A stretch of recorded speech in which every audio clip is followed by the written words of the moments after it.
ma'am video no bamba pura lecture ma'am ID nongalak padagi tumamdai bok sum angang ga sum lai se aduga angang tumrina sang matamdana thaba khara sum mateng pangsan diba ina tawise ado ma'am hainari duni angang no de saru thabak sujoge na sisigi meaning say hazita khangma ngamme ko thabak subana bu khara phai angang no basigi hakchang se phasana chok thai phasana wai haido ai isana tawjaraga awabado khangba se ngamme ko na sang kadai chatlina na sa da leira na ne khanggo ba phakse no to da to ta gi taw lei doi ni se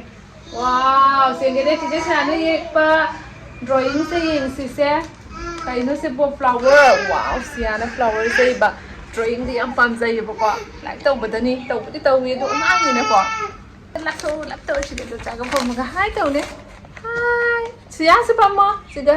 sia ga se aina itro pi ngi da pam tana is oi ma tam tha sa de wang man do re siti is hai taw de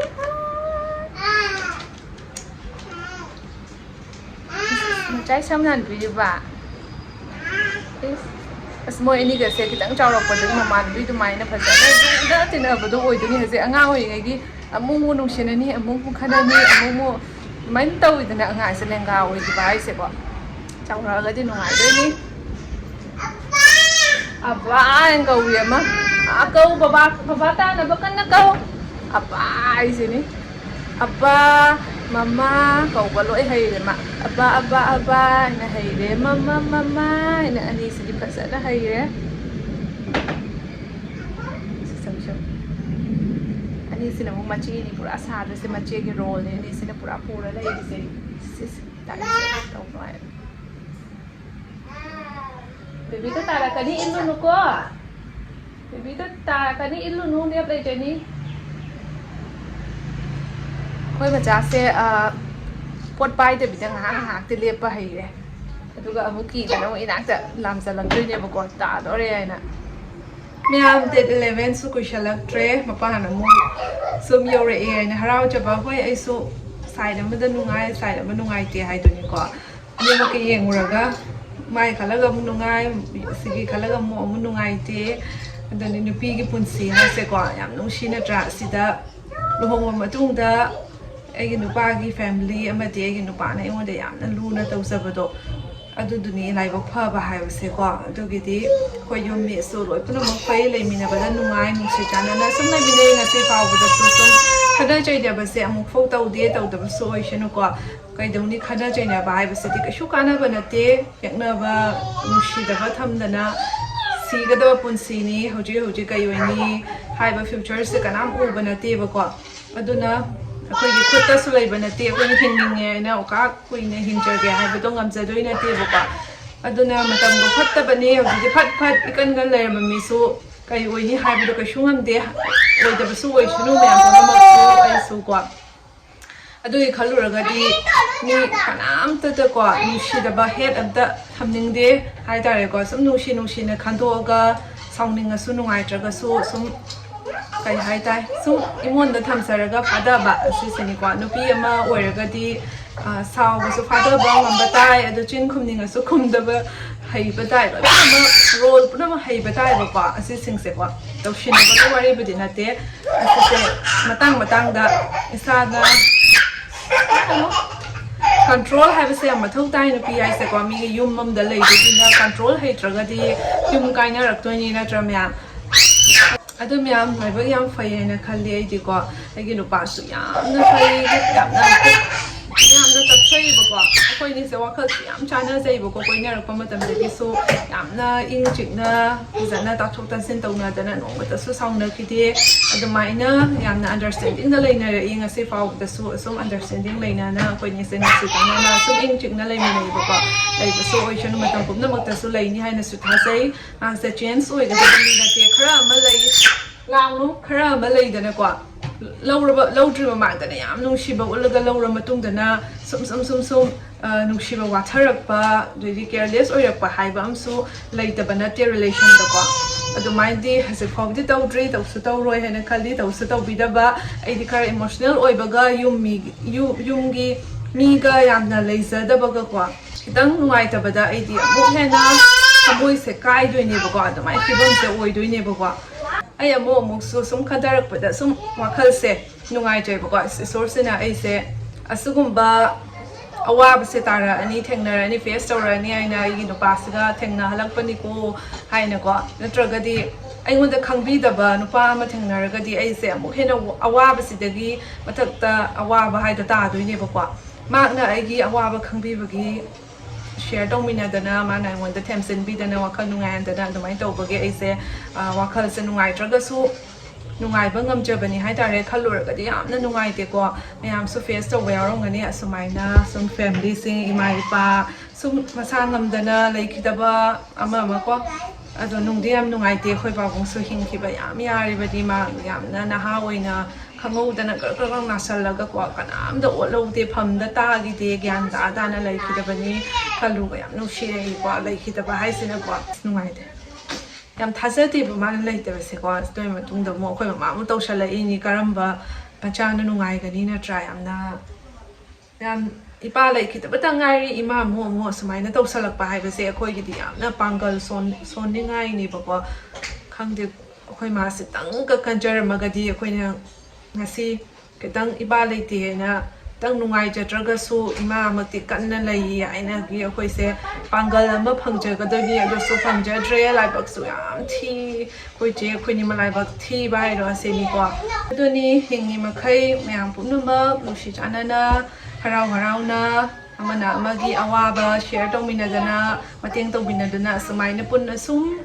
ꯆꯠꯃꯤꯟꯅꯁꯤ ꯃꯌꯥꯝ ꯅꯨꯡꯉꯥꯏꯅꯗꯕ ꯊꯝꯕ ꯍꯥꯏꯁꯦ ꯀꯔꯤꯝ ꯀꯥꯟꯅꯕ ꯅꯠꯇꯦꯀꯣ ꯁꯤꯈ꯭ꯔꯀꯥꯟꯗ ꯑꯩꯉꯣꯟꯗ ꯅꯨꯡꯉꯥꯏꯇꯦꯅꯦ ꯃꯥꯁꯦ ꯑꯁꯨꯃꯥꯏꯅ ꯄꯤꯖꯅꯤꯡꯉꯤꯅꯦ ꯑꯁꯨꯃꯥꯏꯅ ꯇꯧꯖꯅꯤꯡꯉꯤꯅꯦ ꯍꯥꯏꯕꯗꯨꯅꯗꯤ ꯀꯩꯁꯨ ꯀꯥꯟꯅꯗꯦꯕꯀோ ꯍꯤꯡꯉꯤꯉꯩꯗ ꯀꯅꯥꯅꯣꯃꯇꯒꯤ ꯑꯐꯕ ꯇꯧꯕꯤꯕ ꯍꯥꯏꯕꯁꯦ ꯃꯇꯦꯡ ꯄꯥꯡꯕꯤꯕ ꯍꯥꯏꯕꯁꯦ ꯌꯥꯝꯅ ꯑꯐꯕ ꯙꯔꯃ ꯑꯃꯅꯤ ꯍꯥꯏꯇꯥꯔꯦꯀꯣ ꯑꯗꯨꯅ ꯍꯤꯡꯉꯤꯉꯩꯗ ꯑꯣꯏꯅ ꯂꯣꯏꯅ ꯇꯧꯅꯤꯡꯕ ꯄꯤꯖꯅꯤꯡꯕ ꯃꯇꯦꯡ ꯄꯥꯡꯅꯤꯡꯕ ꯂꯣꯏꯅ ꯇꯧꯍꯧꯒꯗꯕꯅꯤ ꯃꯇꯝ ꯍꯥꯏꯗꯣ ꯂꯩꯔꯤꯉꯩꯗ ꯃꯇꯝ ꯆꯥꯅ ꯇꯧꯔꯒ ꯀꯣ ꯑꯗꯨꯅꯤ ꯃꯌꯥꯝ ꯑꯁꯤ ꯍꯥꯏꯖꯅꯤꯡꯉꯤ ꯑꯩꯅ ꯁꯨꯝ ꯍꯜꯂꯝꯗꯥꯏꯒ ꯋꯥꯈꯜ ꯅꯨꯡꯉꯥꯏꯇꯕꯁꯤꯗ ꯑꯁꯤꯒꯤ ꯋꯥꯔꯤꯁꯦ ꯁꯨꯝ ꯊꯃꯣꯏꯗꯒꯤ ꯊꯣꯛꯂꯛꯄꯅꯤ ꯍꯥꯏꯇꯥꯔꯦ ꯃꯌꯥꯝ ꯆꯥꯛ ꯆꯥꯕ ꯂꯣꯏꯔꯦ ꯑꯉꯥꯡꯁꯤꯡ ꯁꯥꯟꯅꯔꯤ ꯑꯩꯅ ꯚꯤꯗꯤꯑꯣ ꯅꯝꯖꯟꯕꯤꯕꯅꯤ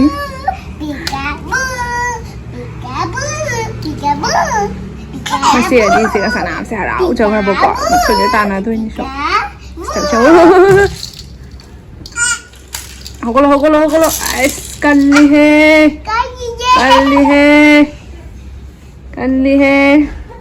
ꯑꯌꯨꯛ ꯉꯥꯏꯍꯥꯛ ꯇꯨꯝꯊꯣꯛꯈ꯭ꯔꯦ ꯑꯗꯣ ꯏꯔꯨꯖꯕꯤꯔꯦ ꯍꯧꯒꯠꯂꯛꯄꯒ ꯑꯗꯣ ꯍꯧꯖꯤꯛꯇꯤ ꯇꯨꯝꯃꯔꯣꯏ ꯂꯣꯏꯔꯦ ꯅꯨꯡꯗꯥꯡ ꯋꯥꯏꯔꯝ ꯉꯥꯏꯍꯥꯛ ꯇꯨꯝꯕ ꯌꯥꯏ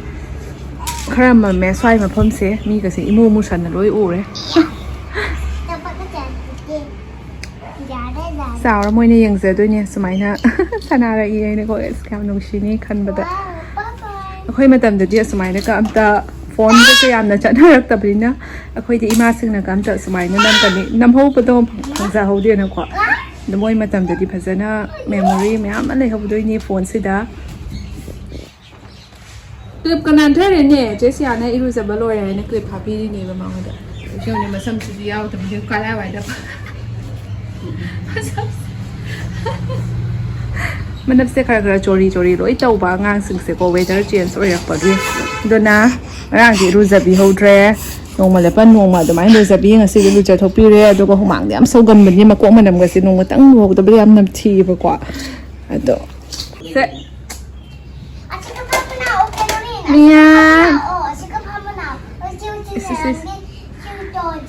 girls game ꯉꯥꯏ ꯇꯥꯔꯦ ꯇꯧꯔꯤꯁꯦ ꯁꯦ ꯎꯆꯤꯆꯤ ꯇꯧꯔꯣ ꯅꯣꯏ ꯑꯍꯨꯝ ꯕꯦꯕꯤꯁꯨ ꯑꯗꯩꯗꯤ ꯃꯤꯌꯥꯁꯨ ꯎꯆꯤꯆꯤ ꯇꯧꯔꯣ ꯐꯝꯃꯣ ꯃꯤꯌꯥ ꯅꯪꯁꯨ ꯐꯝꯃꯣ ꯎꯆꯤꯆꯤ ꯇꯧꯅꯕ ꯀꯔꯤꯅꯣ ꯑꯣꯟꯊꯣꯛꯅ ꯃꯝꯈ꯭ꯔꯦꯗ ꯁꯣ ꯅꯥꯀꯟꯁꯦ ꯃꯁꯥ ꯃꯉꯥꯟ ꯐꯪꯗꯕꯩꯔ ꯈꯪꯗꯦ ꯀꯩꯅꯣꯝꯃ ꯇꯧꯔꯦ ꯁꯛ ꯆꯨꯕꯁꯦ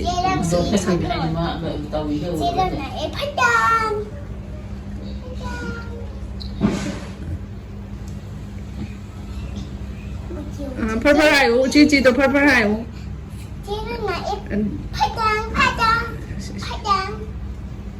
mundarabo Angang pitro. Kaya nga sila quite even you what.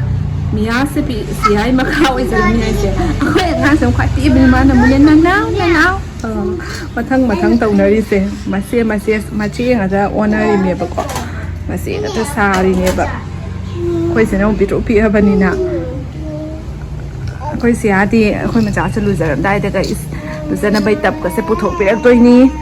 mara mo khra bani angor pi za ba ka sin ne ko ma ko se khok tok pi maru mai hai da lau tho ga pi je du ni ma sin ni pi je rak pa se ngai ga mo lai doi ne ba ko kam ka na pi rak pa na khok ka se ngai da na oi na ka ko Làm nung xí đây thì sẽ ăn gan ta này bà con. Sao về luôn nó tre rồi cái này cái đây ồ. Cái chả này mà. Phải nè. Su rồi chẳng gì hay rồi bạn ngang gì. Phải nè ta xia đây thì phải được tôi nhưng mà nhưng luôn ta thầm mà cả. Xia đây thì phải được tôi này nghe nè. Ôi ma. Phải sao đây. Musa se ngasi de lang trick lang na sabi ni Liga se sat kang ya se na ti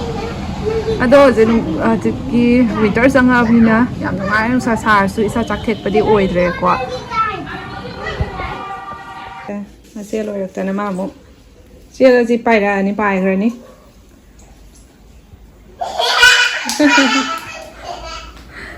ai ma swada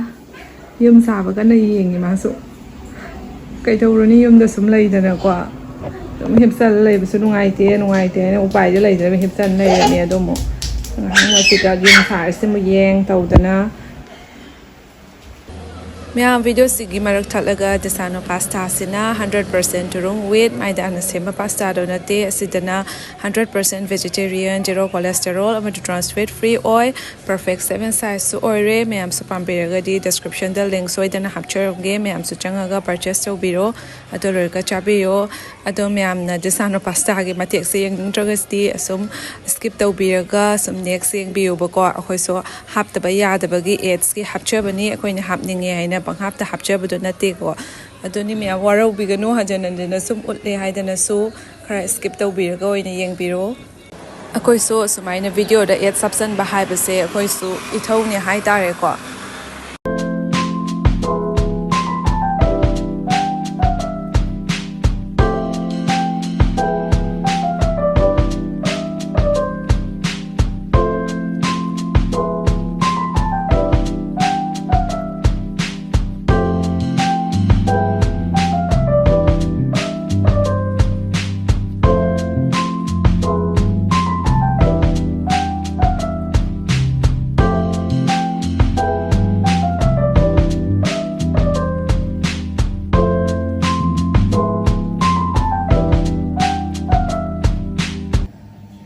Masyado kayo gawin, no? Kapag kali po, Sister siya. Kali po yung siya, diba? Yes. At hawkan, rapon nung alagpadagi, nung dang baho, so, tapos po, tabi nga yung madangwa ba, kasi nila taos. May nga ba matam ninahan, nagdo, hindi kaya diba ko kung ganun tama gaya ba. Ang kalog thore ne. Is. Thôi ne. Ya hay ka bana thôi jom. Ta lu bi man de ko phong ne. Is. Hap chalo.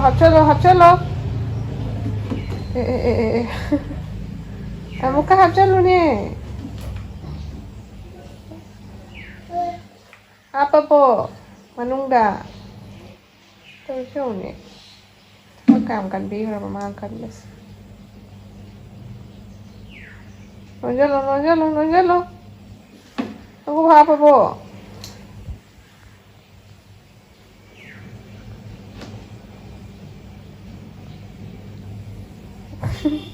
Thôm của hàng gì em nụ mình như xem. Dạo nó hay này ạ. Vớt của thổ đấy này anh mà.